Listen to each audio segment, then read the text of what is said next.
मेरी बहन के सामने ही मेरे साथ किया। मेरी बहन जब देख ली वो अपने पति से लड़ने झगड़ने लगी। उतने में उसकी माँ बहन भी आई, उसके गले में दुपट्टा था कस कर खींचे, तीनों ने उठाकर पटक दी, तत्काल मृत्यु हो गई।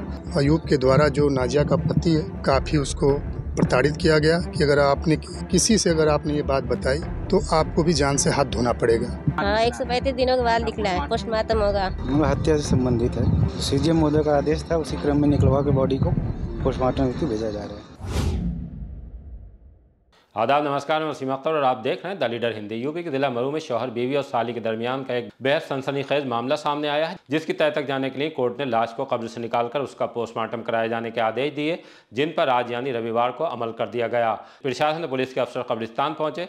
इस दौरान भारी फोर्स और भीड़ मौजूद रही। जेसीबी से कब्र को खोदा गया। तब दफन होने के 135 दिन बाद नादिया खातून का जनाजा कब्र से बाहर निकला और उसे पोस्टमार्टम के लिए भेज दिया गया।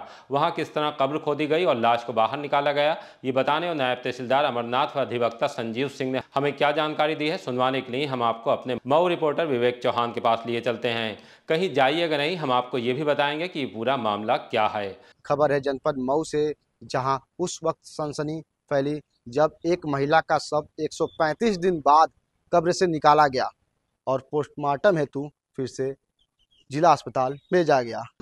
हत्या से संबंधित है। सीजीएम महोदय का आदेश था, उसी क्रम में निकलवा के बॉडी को पोस्टमार्टम हेतु भेजा जा रहा है। 27 नवंबर को नाजिया खातून की बच्ची पैदा हुई थी उनके ससुराल में ही। उसी की देखभाल के लिए जो नाजिया की बहन थी देखभाल के लिए आई थी और 30 तारीख को दोपहर के समय करीब 10 या 11 बजे होंगे, नाजिया के पति ने ज़बरदस्ती उसके साथ किया और जब होते ही उसकी बहन नाजिया ने जब उसको देखा तो क्रोध प्रकट की होगी। इसी पे नाजिया के हस्बैंड ने तुरंत ही उसको बुरी तरह मारा पीटा। मारने पीटने से तत्काल उसकी मौत हो गई और अयूब के द्वारा जो नाजिया का पति है काफ़ी उसको प्रताड़ित किया गया कि अगर आपने किसी से ये बात बताई तो आपको भी जान से हाथ धोना पड़ेगा। जब घर आई तो अपने पिता से सारी बातों को बताया कि नाजिया की मौत जो है ये प्राकृतिक नहीं थी, उसको मारा गया था। और पुलिस अधीक्षक महोदय को एक पत्र प्रस्तुत किया गया और पुलिस अधीक्षक ने ये आदेश दिया थाना घोसी को कि आप इसमें तुरंत कार्रवाई करें और मुकदमा पंजीकृत करें। और घोसी थाने ने तुरंत मुकदमा पंजीकृत किया। पंजीकृत के बाद विवेचना स्टार्ट हुई।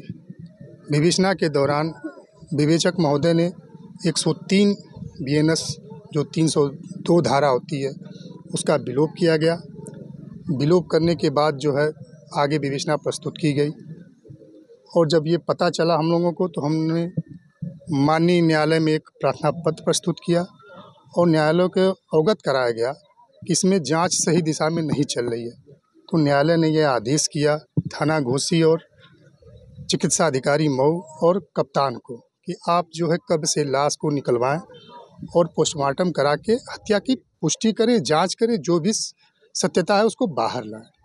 और शुरुआती दौर से इस मामले में देखा जा रहा है कि पुलिस की हिला हवाली सामने आ रही है, विवेचना से लेकर केस दर्ज करने तक। हाँ, ये बात तो सही है। पुलिस ने अपना काम जो है कहीं ना कहीं ईमानदारी से नहीं किया या क्या मजबूरियाँ थी ये तो थाने की पुलिस ही बता पाएगी।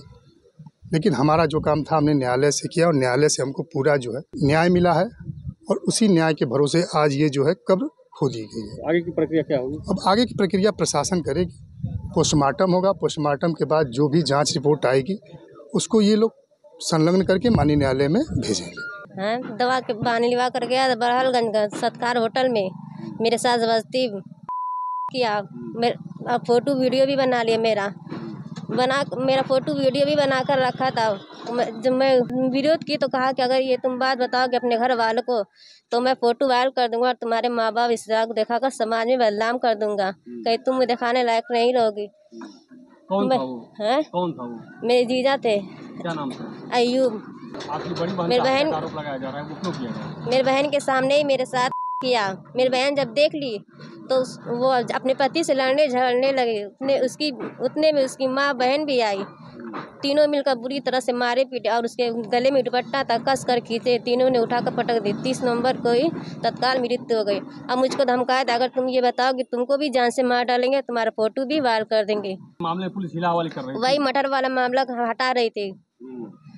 तो आज जो न्यायालय ने आदेश दिया है, इस आदेश से आप खुश हैं? हाँ खुश है। मतलब आपका आश्वासन है कि न्याय मिलेगा? हाँ। कितने दिनों बाद निकला? 135 दिनों के बाद। हाँ 135 दिनों के बाद निकला है। हाँ पोस्टमार्टम होगा। कत्ल और दरिंदगी के साथ ये मामला रिश्तों से खिलवाड़ का भी है। कस्बे की रहने वाली युवती गुजरे साल नवंबर माह में अपनी बहन के यहाँ बेटी होने पर देखभाल के लिए गई थी। तब उसके बहनोई ने उसके साथ दरिंदगी की। बड़ी बहन ने देख लेने पर विरोध किया तो इल्ज़ाम है कि उसे दुपट्टे से गला घोंटकर मार दिया गया। साली को भी धमकाया कि तुम्हारा वीडियो बना लिया है, जिसे मुंह खोलने पर वायरल कर दिया जाएगा। साली ने धमकी के बावजूद घर लौटने के बाद बहनोई के खिलाफ मुकदमा दर्ज करा दिया, लेकिन पुलिस ने कत्ल की धारा मुकदमे में नहीं लगाई। हाँ, पुलिस ने बहनोई को गिरफ्तार करने के बाद उसे जेल भेज दिया था। तब ये मामला मुख्य न्यायिक मजिस्ट्रेट की कोर्ट पहुंचा। अर्जी देकर इंसाफ की मांग उठाई गई। सीजीएम डॉक्टर कृष्ण प्रताप सिंह ने शव को कब्र से निकालकर पोस्टमार्टम कराने के आदेश दिए थे। उन्हीं पर आज अमल किया गया है। अब इस बड़े और चौंकाने वाले मामले में आगे क्या होगा, उसके लिए इंतजार कीजिए और देखते रहिए द लीडर हिंदी, खरी बात मजबूती के साथ।